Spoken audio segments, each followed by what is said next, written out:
Fala galera, ligado aqui no canal do OSR, chegando para mais um vídeo. Tema do vídeo agora, Flamengo com vantagem, abrindo uma boa vantagem na final do Campeonato Carioca. Vamos falar sobre isso antes daquele ritual. Deixar o like, se inscrever no canal, copiar o link do vídeo, espalhar aí nos grupos de WhatsApp, Telegram que você fala de futebol. E se você quer o melhor aplicativo de futebol, de estatística de futebol, para você acompanhar resultado em tempo real, classificação em tempo real, do futebol e de outros esportes também, só baixar o app do SofaScore. No primeiro comentário fixado desse vídeo, vai lá embaixo, primeiro comentário tem um link, você clica, vai direto para a sua loja de aplicativos, seja no Android, seja no iOS, e aí você baixa totalmente de graça o app do SofaScore. É o app que eu uso aqui nos vídeos e também para me preparar para comentar os jogos lá na TNT Esporte. Estou gravando esse vídeo depois da boa vitória do Flamengo por 3-0 sobre o Nova Iguaçu no primeiro jogo da decisão do Campeonato Carioca. E quando eu digo a boa vitória, mais pelo resultado do que propriamente pela atuação, né? Não acho que o Flamengo tenha feito um bom primeiro tempo, em especial se a gente comparar com os últimos jogos. Se a gente comparar com as partidas que o Flamengo teve na reta final da Taça Guanabara, e também nos dois jogos, em especial o primeiro contra o Fluminense, se a gente fizesse esse tipo de comparação, o primeiro tempo do Flamengo foi abaixo do que estava acostumado a fazer contra o Nova Iguaçu. Aí pode ter pesado a parada para a data FIFA, pode ter pesado que alguns jogadores viajaram para jogar com suas seleções, quebrou ali um pouco o ritmo de treinamento. Pode ter pesado o fato de ter sido um jogo contra o Nova Iguaçu, uma decisão contra o Nova Iguaçu, de repente ter deixado ali os jogadores um pouco desconcentrados, ou os jogadores achando que não era um desafio tão grande assim. Isso pode ter acontecido.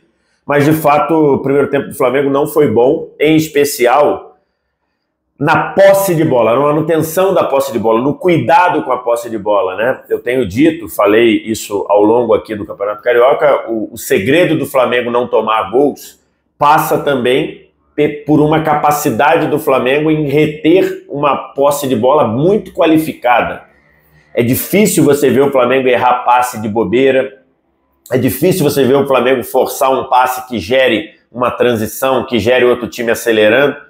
Então isso tem sido difícil de acontecer ao longo do Carioca. E no primeiro tempo aconteceu. Pulgar não teve bem, o Luiz Araújo não começou o jogo legal, o próprio Arrascaeta errando uma bola aqui e outra ali. Então, assim, o Flamengo foi perdendo algumas oportunidades, dando ritmo ao Nova Iguaçu, que acelerava muito bem pelo lado direito, que inverteu algumas bolas do lado direito para o lado esquerdo. Ele finalizou alguns ataques com perigo. Logo no começo do jogo teve uma cabeçada do Carlinhos que passou, foi para fora. Depois foram duas finalizações que exigiram defesas difíceis do Rossi, uma delas voando para o canto esquerdo e a bola entraria, né? O Rossi precisou trabalhar. Então esse tipo de coisa gerou um ritmo ali ao Nova Iguaçu. O Flamengo até nem teve as suas chances, né? Teve uma finalização do Cebolinha que saiu para o lado, teve uma finalização do Fabrício Bruno que foi na trave e depois saiu. Então o Flamengo ainda teve algumas oportunidades, mas no geral os primeiros 20 minutos, 25 não foram bons. O Flamengo passou a crescer, acho que no momento em que o ritmo do Nova Iguaçu deu uma diminuída, porque correu demais, muito intenso, e aí tem o lance do pênalti que para mim não aconteceu. Respeito quem pensa o contrário, para mim não houve o pênalti.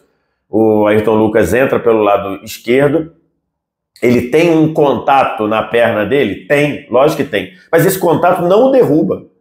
Nem todo contato no futebol é falta. Esse contato não o derruba. Ele continuou no lance. Depois na minha interpretação, ele percebe que teve o contato e se joga, e se atira.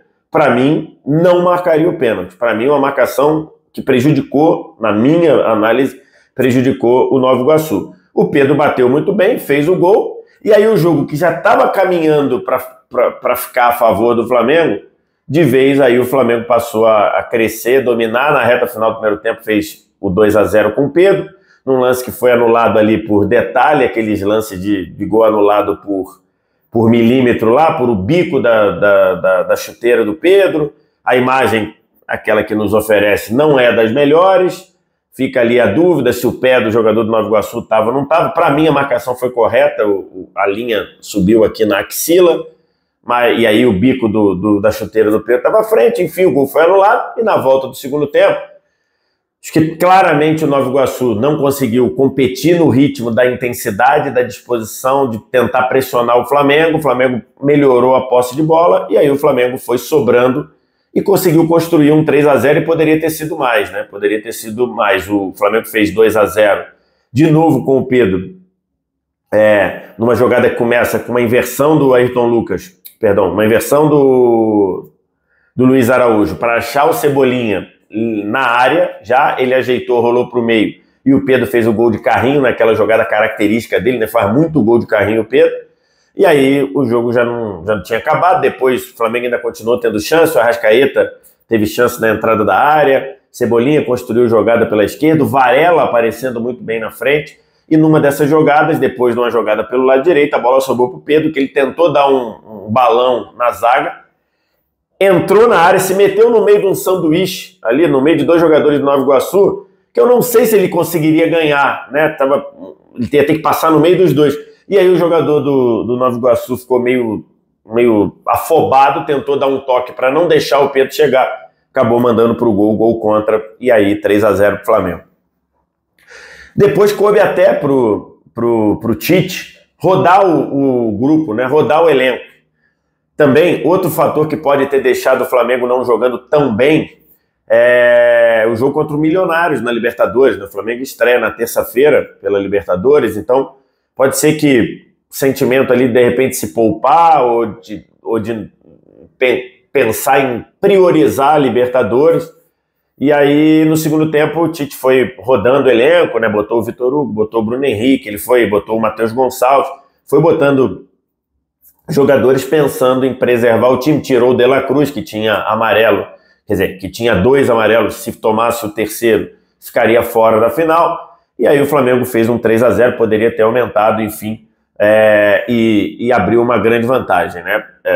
O Flamengo era muito favorito para ficar com o título do Campeonato Estadual, por melhor que o Nova Iguaçu tenha sido e fez uma campanha fantástica, mas, né, o Flamengo, o nível de imposição, de capacidade, de capacidade de controlar o jogo, de sofrer pouco, que acho que o Flamengo, no geral, sofreu pouco, apesar dessas transições, dessas aceleradas do Nova Iguaçu. Então o Flamengo era muito favorito, acabou confirmando com 3-0, repito, para mim não houve pênalti, acho que é uma decisão que eu discordo, eu não marcaria o pênalti, mas ok, respeito quem pensa o contrário, e no fim o Flamengo encaminhou aí mais um título estadual, né? O Flamengo que tinha feito um tricampeonato, 19, 20 e 21, perdeu 22 e 23 para o Fluminense na decisão, e agora está com uma mão aí na taça para recuperar o título estadual, né? De um estadual que o Flamengo foi superior do início ao fim, né? O Flamengo não só não perdeu, como o Flamengo levou um gol no torneio para o próprio Nova Iguaçu, mas que nem era com o time titular, nem era com o time de fato do Flamengo, o time que vai disputar a temporada, o time comandado pelo Tite, né? Era o time sub-23, lá no começo do campeonato.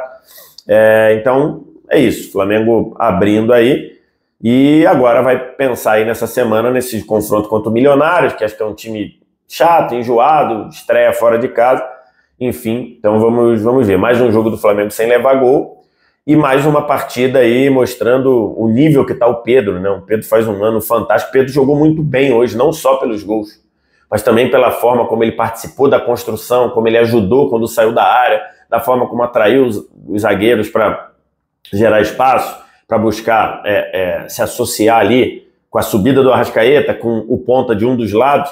Então, assim, Pedro jogou muito bem. Aqui os números do Pedro no SofaScore, né? Se você... SofaScore postou isso aqui, o Pedro aí até aqui, né? 11 gols, 1 assistência na temporada, artilheiro do Campeonato Carioca. Então, enfim, o Pedro voando na temporada, jogando muito bem. Você quer baixar, quer ter acesso a números como esse, baixa aqui o app do SofaScore aqui embaixo. E o Flamengo conseguiu aí uma vitória bem tranquila. para o jogo da volta, que é no próximo domingo, o Nova Iguaçu tem que devolver 3 gols de diferença para forçar a penalidade. É uma questão de aguardar aí, mas acho que o Nova Iguaçu precisaria de um milagre para levar isso para os pênaltis, né? Então é uma questão aí de tempo até o Flamengo ganhar mais um Campeonato Carioca. Quero te ouvir, o que você achou do jogo? Você concorda comigo do pênalti ou eu estou viajando? Diz aqui embaixo nos comentários, o resto do ritual. Like, se inscreve no canal, sininho das notificações, copia o link do vídeo, espalha aí nos grupos de WhatsApp e Telegram. E claro, se você quer ter acesso ao melhor aplicativo de futebol do mundo totalmente de graça, só clicar no primeiro link aqui desse comentário fixado, você baixa o app do SofaScore. Obrigado demais pela audiência, valeu, tchau!